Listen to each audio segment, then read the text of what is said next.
Good evening. This is Minister G.L. Harden, and I wanted to talk briefly about uh, why black people must return to the church. A lot of people have said in many instances that the church has really let black folk down as far as not being the center of communities, and that might be true. But as of lately, as of all the things that have been taking place in the past 2 or 3 years or so, there to me there has been a really change of heart on how I view the church, and the fact that many people now are spiritual or conscious, as they say, the conscious community. A lot of folks are really more conscious than ever before. But nevertheless, we are in a crisis when it comes to police brutality, schools closing almost on a monthly basis, from elementary, middle school, particular, that are closing all the time. More and more black women are going to jail, as well as brown women as well. We have an epidemic of men and women, teenagers missing. Just in D.C., there were 10 girls missing in a 10-day span, and they found four of them, but six girls are still missing in that area of D.C. There were some two young girls in Florida that went gone missing on Friday. So we have a new president in office that are cutting all type of federal funding across the board. And we can't forget about the crime that's going on in Chicago as well, among other cities, and all these burglaries and home invasions that are happening right here in Atlanta. So I wanted to look back on a few things and really just uh, dissect um, the church and the purpose of the church. I'm not going to get into scriptures or anything. I just want to lay down some facts about the purpose of the church and what the fellowship meant to us, and what it means to us, and what it will mean to us in the near future. So when we look at our history, coming out of Kemet, which is also Africa, we had a wonderful, wonderful relationship with God, with the Creator, and within our unit, our village, our family, our community. We walked with God, and God served us greatly. He taught us science, He taught us astronomy, agriculture, He taught us math, civil and social issues.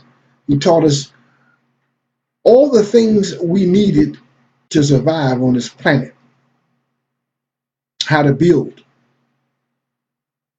how to feed ourselves, how to protect ourselves from any harm or diseases. Matter of fact, in the beginning of time, there were no such thing as disease, because everything on this planet God had already placed here to protect us. And nevertheless, we relied on God and solely God. And then we meditated, we fasted, we ate the right foods,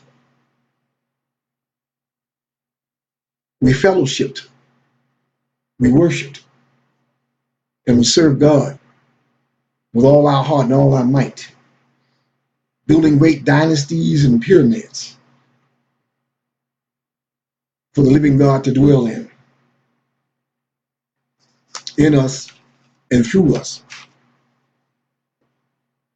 Our children were taught the ways of God, the laws of nature, and not man. And then something happened. Something began to happen as we explored further and further outward from our beginnings. We grew curious and self-reliance. We began to move away from our daily rituals of fasting and meditating and worshiping, sun gazing, and all those things, and we begin to engage in dysfunction, wars, and bickering amongst one another. And soon we found ourselves fighting not only amongst our own people, but against a new enemy that came out of Europe and out of those eastern those mountains, the Caucasus Mountains. For hundreds of years, that would go on. The fighting, the bickering, the battling with Persia, the Dutch, the French, Irish, Ireland. We fought them all until eventually we became a prisoner of war. And then we were brought to this U.S., to this country, and as well as the Caribbean, in a strange land to work the fields of these European devils. Now I know I'm being mighty harsh, but I got to be very precise in what I say and what I'm trying to share with you, because there was nothing easy or sweet about being castrated, your wives and your babies being raped, fathers being ripped apart, put on horses and pulled opposite directions. There's nothing cute about that.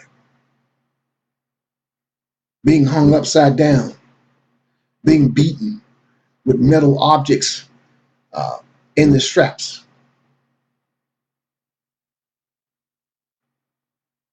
It is often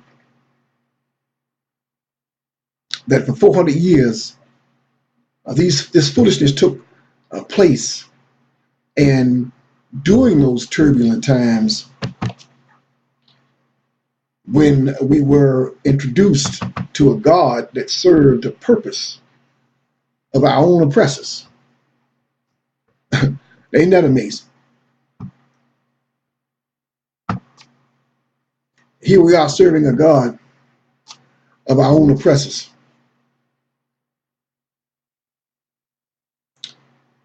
So there's this old saying that says that how can a slave and a slave master serve the same God? Because many Christian folks believe that we serve the same God, and I'm here to tell you the devil is a liar. Satan has his rulers and disciples on this planet too, and they do not worship the living God. And so often Christian folks confuse the two. God loves everybody. Sure he does. Sure he does. But not everybody loves God. You have to understand that. So we prayed and we prayed and we prayed. And we prayed some more. And still nothing. Even with the end of slavery, there was more acts of violence and treachery that happened to us as a people. 50 years after slavery, many African Americans were able to pull themselves up by the bootstraps and create jobs and businesses for themselves. And what that meant to the oppressor is if you had a job and you had a business, and then they would lynch you, because they lynched the business owners first, because if I lynch the business owner, then there won't be another one coming down the pike. You got to understand your history and teach that to your children. Lynching primarily started because black folks wanted to go into business for themselves. They had to, because they couldn't buy or do anything with white folks, so they had to go into business for themselves. Yet as a people in a strange land, we gathered together as one and we pressed on. It was the initial act of the slave masters to brainwash us and worshiping his God that brought us together, that we began to worship the living God, our God. And you see, what the devil meant for evil, we know that God surely meant for good. And in these gatherings of praise and worship, we begin to heal just a little in order to begin to create a life for ourselves, a livelihood for ourselves.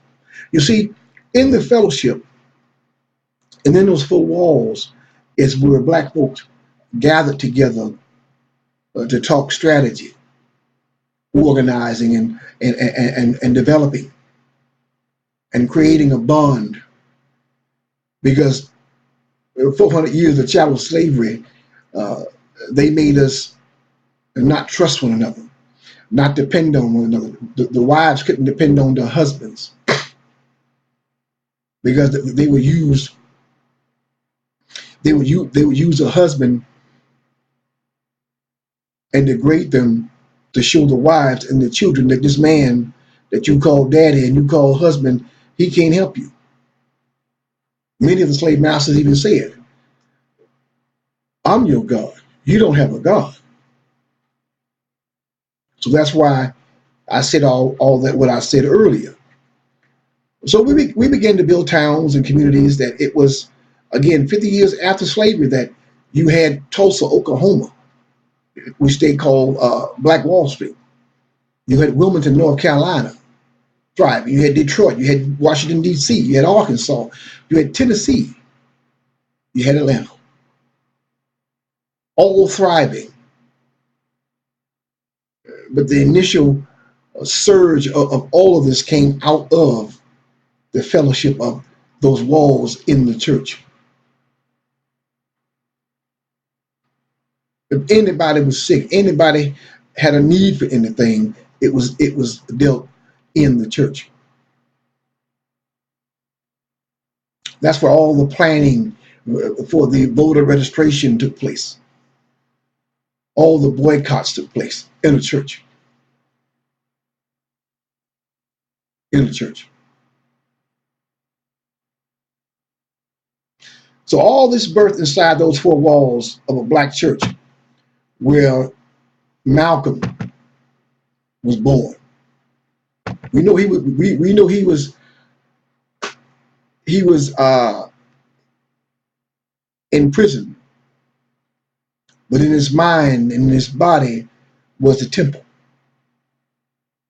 That's where Malcolm was born. Martin was born, if you will. Medgar Evers was born. Elijah Muhammad was born. All of these great leaders came from the formation from a church. All of their teachings and their learnings came from a word and within a setting of fellowship and worship. It was where you learned who you were and who you belonged to. It is where you trained to be more than a conqueror, to walk by faith and not by sight. It is where you first learn the power of prayer, steadfast obedience with love, kindness, and humility. And if Christ is the head and we the body, then it is where we must return to hastily. So what must be done, and where do we start? There's an old saying, if it ain't broke, don't fix it. The fact that many churches in the mid to late 80s left our babies behind to pursue bigger and better things. I'm talking bigger churches, bigger cathedrals, prosperity preaching came into play, and many of our youth were left behind. Surely they were in the church, but they weren't as important as in the beginning when you had a young Malcolm birthed out of the church, a young Martin birthed out of a church, a young Mega Evers also birthed out of the church, and all the Hosea Williams and Maynard Jackson, Andrew Young, all these people were birthed out of a church. Abernathy, all C.T. Vivian were birthed young out of a church. They were the leaders. The elders were the ones who were giving the advice and the complete support. But it was this young 25-year-old Martin Luther King that first stepped on the scene. And now all the leaders and the elders, they don't want to pass the mantle. They want to hold on to it a little tighter, a little longer. And now you have a barrage of young folk that don't want to listen to him.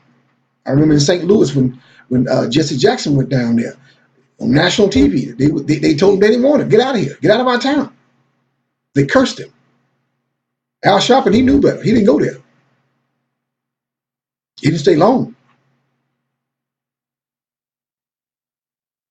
So the leadership has really let our youth down. Even with Fred Hammond, the Black Panthers, birthed in a church. How do you think at the age of 21 years of age, and 17 actually, he could speak with the best of them? He could debate with a Harvard graduate on a debate team. His intellect was far beyond an Ivy League because he got his teaching from the elders and within the church. In other words, our youth are frustrated and confused at the same time, yet they are ready to be the change, to be the change people. And without support from the elders of the church, these youth will be lost and forgotten, but not so fast. Many areas, especially in the surrounding areas of Atlanta, for example, are still in the same situations, condition they were in some 50 years ago. Because no one has ever galvanized these young people. It's not the public schools. It's not their problem to solve. It is the community to solve. It is the elders to solve and to fix. Sure, Martin went to school, and all these people I mentioned went to school and had an education, but the greatest education they got were from the elders and inside those walls of the church.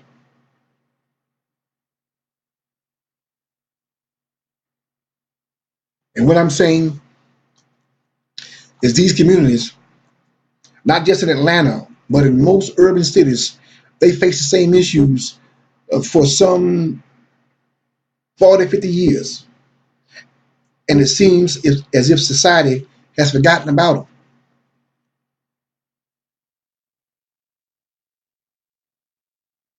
As leaders and preachers and teachers, we must get back to the things of God, and that is fellowship.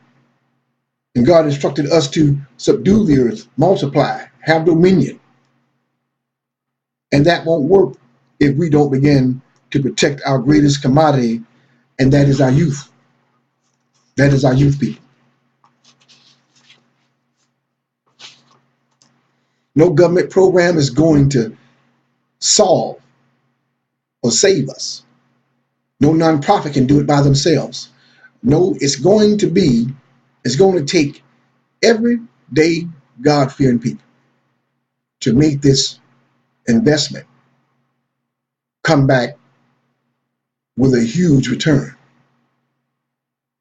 Our youth has to play a more viable role in the church as junior ambassadors, and we must get programs in position to have an after school program of some sort for teens to come into other other than run the streets.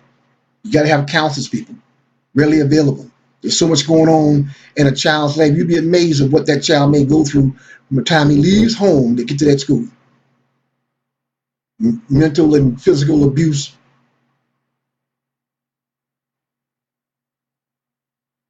abandonment, neglect, no food at home, no clothes, no parental guidance, a drug dealing boyfriend, baby daddy, mother dating a gang member. You have no clue of what that child goes through. Every day you see a child, you ought to be lifting them up. Good morning, how you doing? You got this. Feeding the spirits of encouragement in one way or another.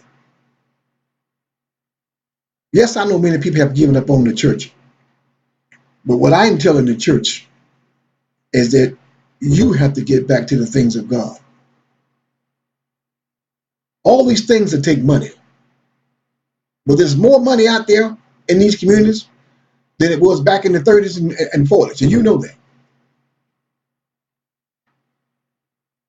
Begin to reach out to these youths. And I mean the pastors. I don't mean the associate pastor or the youth pastor. I'm talking about the leader of that church has to have his handprint or her handprint on those children. Have a Q&A where they can ask questions openly and have some counselors readily available. Teach them the history of who they are, where they came, how they worship. Don't make everything about scripture,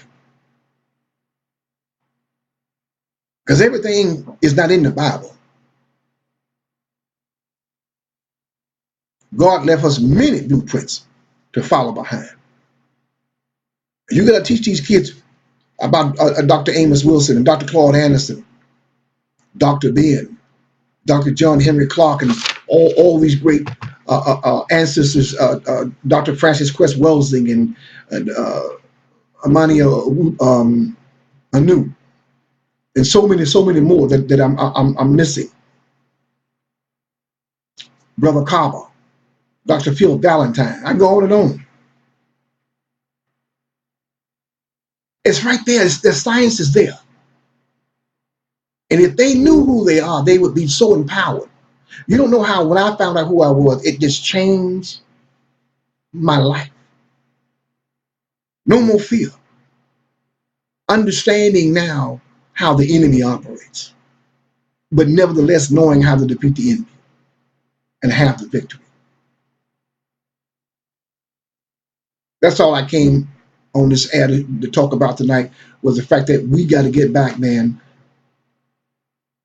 in those four walls of organizing, building communities, teaching kids about banking, teaching them about relationships, how to relate to each other, better your own, the opposite sex, all this rap music and negativity, all those things. How to fast from Facebook. You got to teach your kids this stuff, man.